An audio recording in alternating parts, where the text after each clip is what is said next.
UndergroundHipHopBlog.com exclusive. Microphone check 1 2 1 2. What up? It's Pawz One representing Underground Hip Hop Blog. We're sitting here with none other than Sunspot Jonz. What's going on, bro? How you guys doing? I'm very, very, very happy to be here today. So for those that are familiar, you already know who this man is. You know the records, you know the affiliation and all that. For those that don't know, I'm gonna let him break it down for you real quick. Basically, my name is Sunspot Jonz. Thank you. My name is Sunspot Jonz. I'm from a group called Mystic Journeyman first. That's like the ones that brought it all together first. And then we created the Living Legends. So, and then from there, it was the Skywalkers. It was Temper Twins. It's, the Darkies when it comes to me and Scarab and Lucky I Am. So I'm part of a lot of groups, but basically I'm your underground legend from West Coast. That's what we do. That's what's up. So like the three affiliations that are there, again for the people that know and the people that don't know, and the artists that are watching. As far as being a part of different groups, I wanted to talk to you about that. Like, because everybody you work with is talented. Everybody has different styles, different approaches, and things like that. But I wanted to talk to you about the work aspect of it. What's it like being in a crew that has like 4 or 5 members? How's that creative process? You guys get in the lab? Is it different? How's that work? I mean, when you're in a group of a lot of people, especially when it comes to Living Legends, you're dealing with a lot of different personalities, a lot of different egos, a lot of different wants, a lot of different people eating different kind of food and mad that someone else ate their food. I guess I'm thinking about when we all lived together, because we all used to live together in the outhouse in East Oakland. And that was the thing, we used to fight about stuff that was in the refrigerator. But I don't know if y'all know, Merce is a vegetarian, so I never touched this stuff unless it was the cheese and the butter. But, it's like always when you're in a group with people, you just gotta pretty much make sure you're open as a person, open as a performer, open as an artist, and just being available to what their wants are and what their needs are, just so you can even really make your thing happen, and it can all cohabitate together in a sense of like we can do this together, we can make this happen together. We've known each other when it comes to Legends. We've known each other almost, I would say, 15 years, and me and Lucky as Mystic Journeyman, it's like 20 years. So it's like brothers, it's like family members, and it's like what you do that becomes an occupation, which I never thought of. Like one day someone told me that they were like, people are mad at me. It wasn't me talking about it, was another MC. It was like, people are mad at me because I'm charging them a certain amount to do this song, but they don't realize this is my occupation. This is my job, and if I don't take it serious, no one else is gonna. And that was the day when I realized, damn, this is my occupation as well. I never thought of because I went to college, and it wasn't like I'm gonna graduate and I'm gonna be a rapper. Yeah, to be a rapper, because I wanted to be a pediatrician. That was like originally my mom's hope that I would go into, and I just kind of dropped the ball on that to become a writer. And from writing, it was either like music, films, or plays or what so. So from there, I'm saying I met up with all the people that I'm affiliated with now, and it's just always been a thing of just respecting everybody's wants so everyone can cohabitate and make something happen. I was curious too, like you being in the industry for so long and traveling and doing all the things you've done and all the stuff you've accomplished. Do you think something like that will work now in 2013, having a crew of like 5 MCs and getting together and trying to make it work now? Do you think it would be harder or be easier? Well, basically, that's a good point. Like, can people always come together and do something as we travel more into individuality?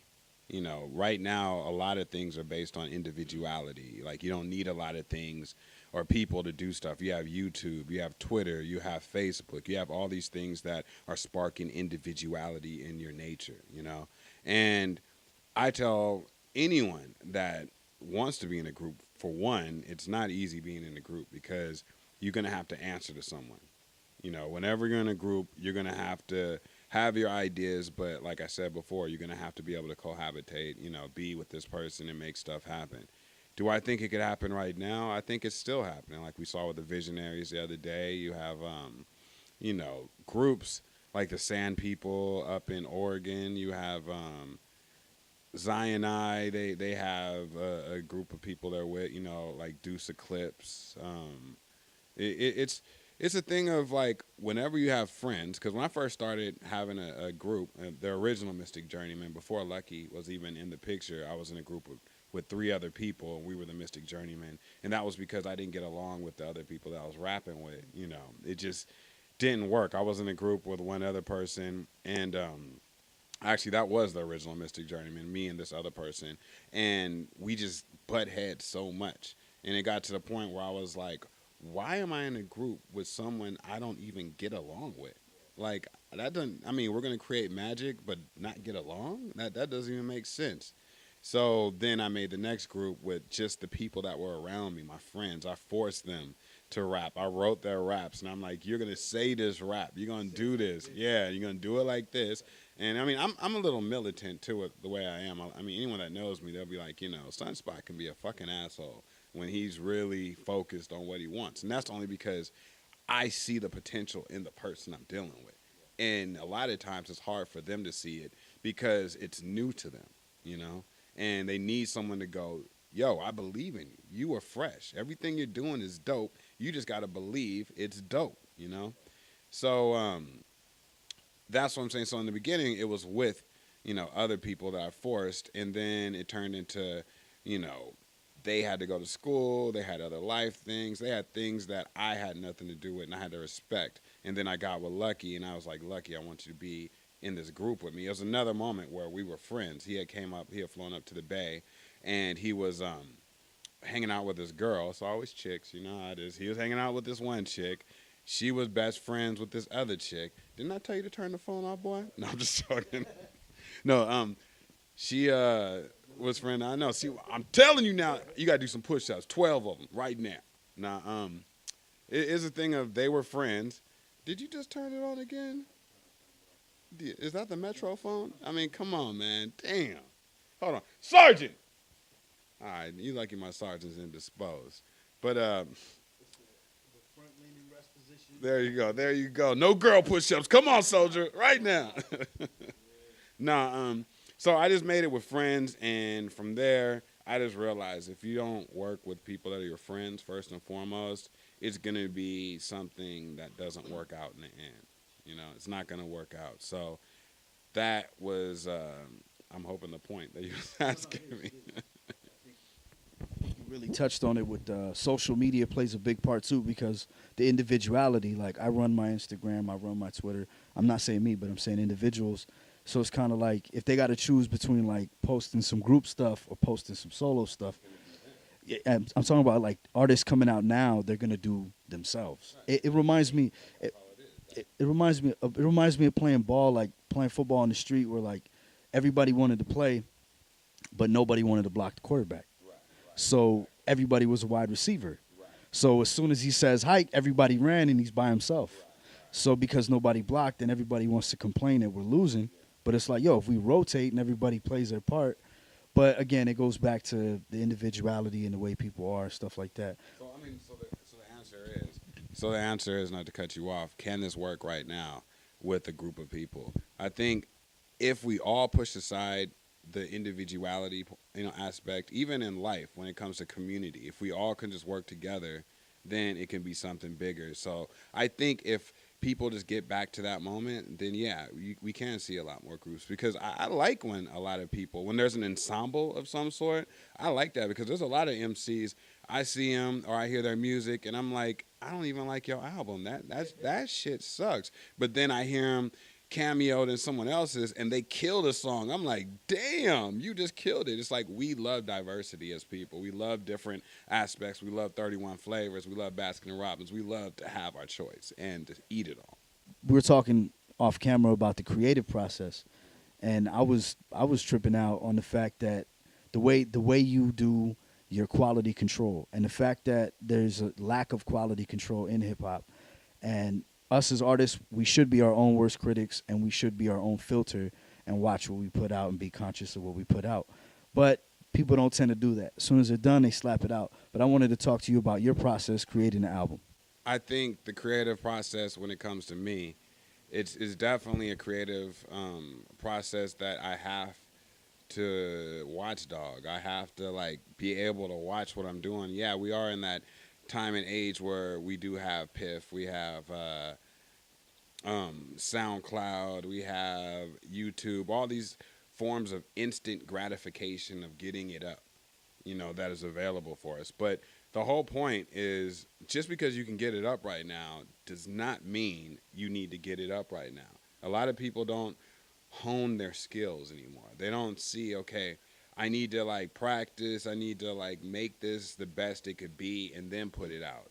And that's a problem. That's why there's a saturation of a lot of just terrible music out right now. And a lot of people aren't paying attention to half the music in this art form because there is a saturation. Fuck you, MySpace. I'm sorry, did I say that? Yes, I did.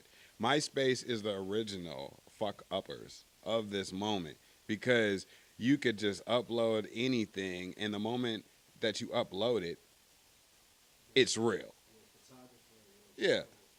That's a problem. That's a problem in the art form because there is nobody to police and watchdog. I mean, my dream always has been to like make a little ticket book, and then in that ticket book just go around and start writing citations for certain motherfuckers. Like, come on, man, you wasn't supposed to make that song. Like, as soon as you get off stage, come on, that show was whack, man. You was just up there standing the whole time. Here's that ticket, man, and pay the cashier on the way out. I mean, I ain't lying to you. It's a time where someone needs to step up and be like, it's called art form for a reason. It's not called form.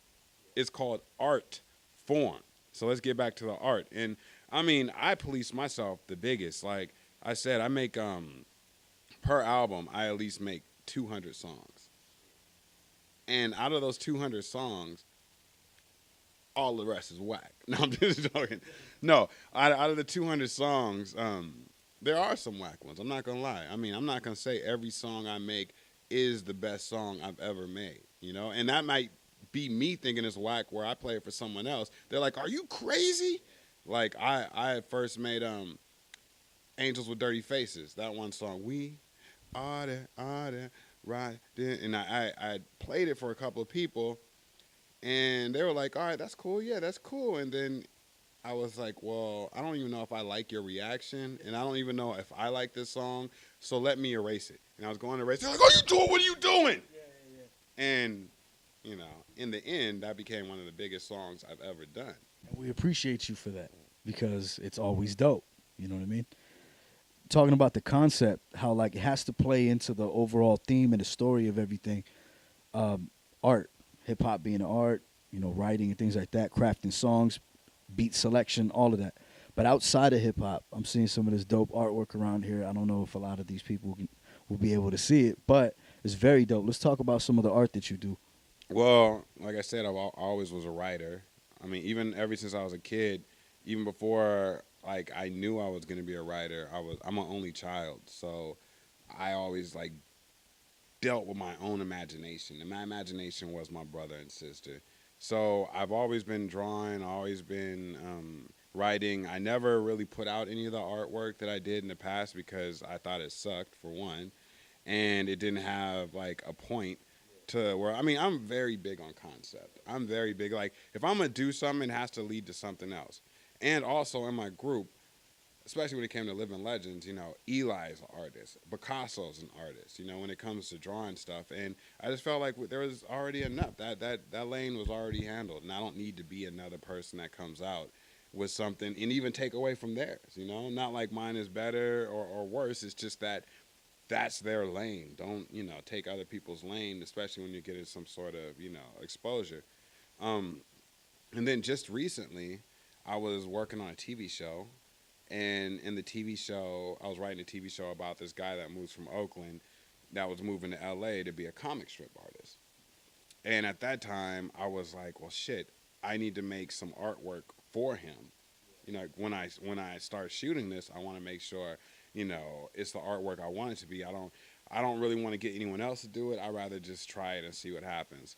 So long story short, I finished this show. I wrote 3 episodes. I was trying to sell it to HBO. It didn't work out. because nobody ever knows what's dope. They got to be. It has to be brought in by someone else. Like, oh, this is really dope. This is really dope, and that person has to be old as fuck to tell another old ass person that something's dope and young and new.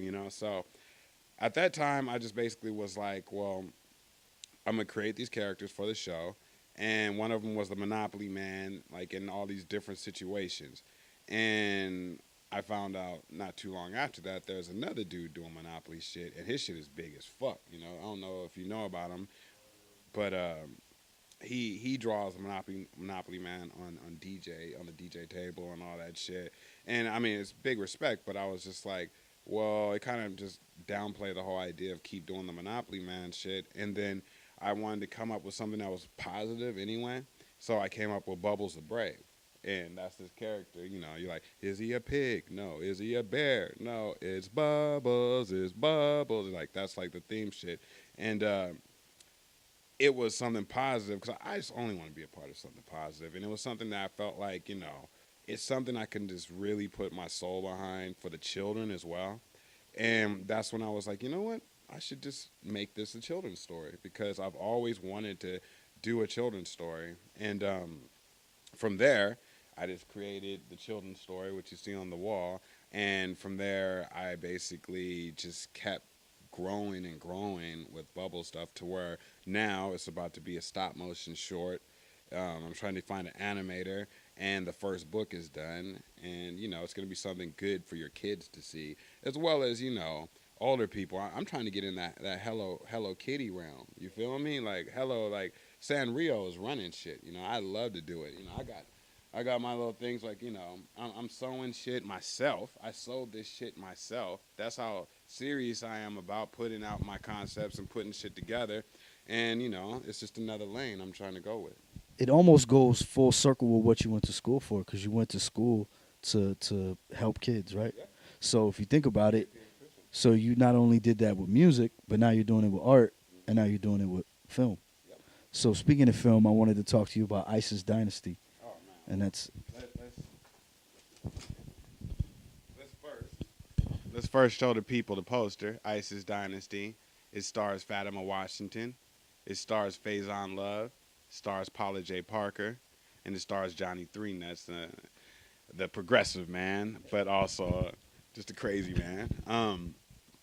Basically, it's a film that I wrote, and it's a film I co-directed with Fatima Washington. She came up with the story. I just enhanced it by writing the script. And basically, it's a movie about a woman that has 30 days to make it or break it in Hollywood. And, the thing of the concept is like, what if you had 30 days to make it in Hollywood? Would it change everything that you're about? It will. And she's going through that, and at the same time, she sacrificed everything to stay in Hollywood. Like a lot of people, sacrificed everything to be here, even a practical life, even a life of having kids, even a life of being married and doing everything that humans think they're supposed to do, She sacrificed that to push her dreams forward, to try to make these films, that she has in her head. And that's kind of what the movie's about, like the ups and downs, the absurdities that you deal with in Hollywood. They'll greenlight anything that's stupid as fuck, but they will never greenlight anything with true meaning. Like you saw on the trailer, they greenlit The Homeless Bachelor, where they find a homeless dude on the streets and they find him a chick. I'm like, where are they gonna live? I seen the trailer. It touched on a lot of stuff. Like it was humorous, so I remember a lot of the funny parts of it. But I also remember just the seriousness of, like, because we're in Hollywood now, and like to see, we just drove past people like walking down the street, and it's like, yo, that dude's probably trying to make it as a writer, or actor, somebody, and like, and now you guys are capturing that in the movie and bringing that to life. But it also has humor in it. It has a theme. It has a story. So it's definitely going to be a dope movie. I can't wait till it comes out. I can't wait, and I hope you guys can't wait too. And you guys donate. I mean, right now we have an IndieGoGo campaign that's going on where you can come onto the site, IndieGoGo site. It's like Kickstarter if you don't know, and you can donate to the film and help it get the finished product. You know, get the finishing polishing. Like it's done. It's like you saw it right there. It's already edited down to like almost an hour and 57 minutes.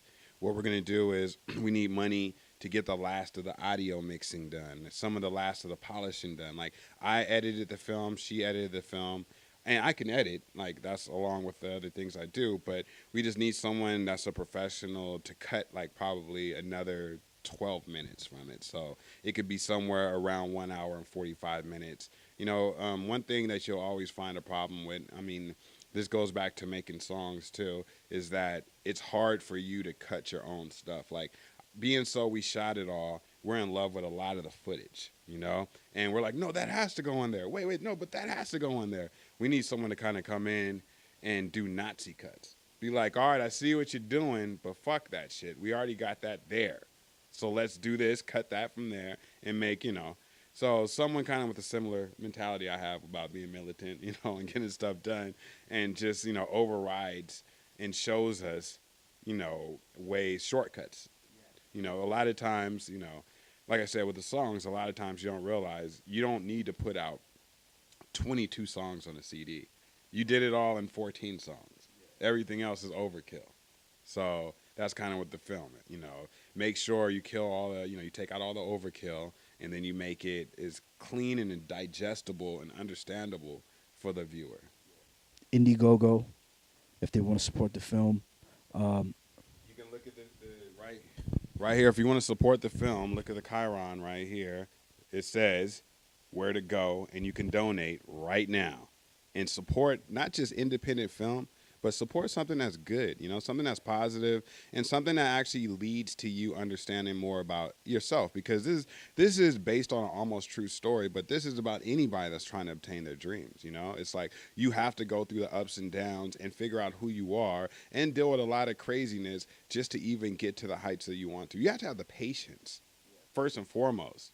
Not just the patience with everyone else, but the patience with yourself. I mean, you got to think how many things and dreams that you want to do that you shut down yourself before they even come out into you know, fluidity, you know, to where we all could see it. So you just have to have the patience and the understanding and know that this is what you want. So like this movie is a vocational tool in that sense. It's like showing kind of another side of yourself, but it's being portrayed through Fatima Washington, who's the main character in the film, Isis Angela. Give them some links before we get out of here real quick. Okay. And here they are. These are the links that you guys can all go to, and you can see whether this is the ISIS Dynasty Facebook right here. This is the ISIS Dynasty Twitter right there. And this right here is where you can go and donate right there to the ISIS Dynasty film, IndieGoGo. Now, like I said, please support independent film, support art, man, because that is what makes us all understand not just ourselves, but the world that we live in. And that's so important to do. And anybody that's watching this, please support these guys. I mean, it's so important for people to put, you know, out the information you guys need to know when it comes to this art, because a lot of times we just appreciate it. We don't get a chance to share it with people. We don't have people out there that are even beyond their own ego to go out there and report on other people. You know, this is an artist right here. He's an artist too, and he's out here reporting on me. And I appreciate that, and I appreciate this site, and I appreciate all you guys just knowing without you, we're nothing. I want to get, it's underground hip hop blog that they're tuned into. I want to get your definition of underground. When it comes to underground, my definition of underground is by any means necessary. Against all odds, we prevail, we push, and we make it happen. That's what underground hip hop is. A lot of times, mainstream only wants you to be a certain mentality. They only want you to make the certain kind of music that they say, yeah, dress, kind of fall into the costume of what all the other sheeple are doing. Underground means we are not sheeple. Underground means that we make our own rules. Underground means that we will whoop your motherfucking ass in your own goddamn art form by being dope. And when it comes to being dope, that means being true. That's you. Holla. Sunspot Jonz, Pawz One, undergroundhiphopblog.com. Peace. Holla! Yeah! Hey, check it out. Right now, you're chilling with Sunspot Jonz from the Living Legends, the Darkies, Temper Twins, the Skywalkers. Anything that you could ever imagine, it can happen. Just like this right now. Undergroundhiphopblog.com. This is what we do. We taking over. Fuck the industry. Fuck them up they ass. We run this shit. Yeah! UndergroundHipHopBlog.com exclusive.